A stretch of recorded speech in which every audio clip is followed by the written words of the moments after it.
Box ഓഫീസിൽ 1000 കോടി നേടാനുള്ള പൊട്ടൻഷ്യൽ ഉണ്ടായിട്ടും നേടാനാകാതെ പോയ സിനിമകൾ.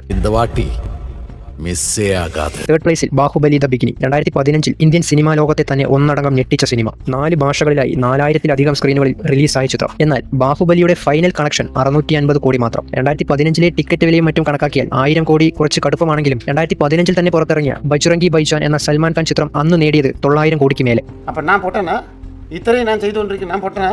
സെക്കൻഡ് പ്ലേസിൽ സലാർ. KGF 2-ന് ശേഷം പ്രശാന്ത് നീലിന്റെ ഡയറക്ഷനിൽ പ്രഭാസ് നായകനായി എത്തുന്ന സിനിമ എന്നതുകൊണ്ട് തന്നെ ജനങ്ങൾ വലിയ ആകാംക്ഷയിലും സിനിമയ്ക്ക് വൻ ഹൈപ്പും ഉണ്ടായിരുന്നു. പ്രഭാസിന്റെ തുടർച്ചയായ ഫ്ലോപ്പുകളെ തുടർന്ന് സലാറിലൂടെ വലിയ തിരിച്ചുവരവ് നടത്തുമെന്ന് ജനങ്ങൾ പ്രതീക്ഷിച്ചിരുന്നു. പ്രതീക്ഷ തെറ്റിക്കാതെ ചിത്രം വലിയ രീതിയിൽ ബ്ലോക്ക് ബസ്റ്ററായി മാറി. എങ്കിലും നെഗറ്റീവ് വിമർശനങ്ങൾ സിനിമയുടെ കളക്ഷനെ ബാധിച്ചു. 600 മുതൽ 700 കോടിയാണ് ആകെ സിനിമയുടെ ഫൈനൽ കളക്ഷൻ.